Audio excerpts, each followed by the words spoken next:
بسم اللہ الرحمن الرحیم۔ تھرماس کی بدبو دور کرنا۔ تھرماس میں چائے وغیرہ ڈالنے کے بعد اسے صاف نہ کیا جائے تو اس میں سے بدبو آنے لگتی ہے۔ اس بدبو کو دور کرنے کے لیے تھرماس کو سرکے سے دھویا جائے۔ جست کے برتنوں کی صفائی۔ جست کے بنے ہوئے برتنوں کو صاف کرنے کے لیے سرکے میں کپڑے دھونے کا سوڈا اور چونا ملائیں اور دھوئیں تو وہ چمکنے لگیں گے۔ چینے کے برتنوں کے داغ دور کرنا۔ سرکے میں نمک ملا کر چینے کے برتن دھوئے جائیں تو ان کے داغ دور ہو جاتے ہیں۔ اگر چینے کے برتنوں کی چمک ہمیشہ برقرار رکھنی ہے تو انہیں نمک سے دھویا جائے۔ خون کا داغ دور کرنا۔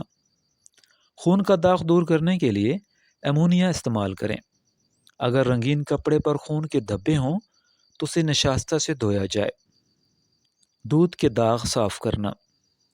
دودھ کا داغ صاف کرنے کا طریقہ یہ ہے کہ اس کو کئی بار ٹھنڈے پانی سے دھو کر گلیسرین سے صاف کریں اور ٹھنڈے پانی سے دھوئیں۔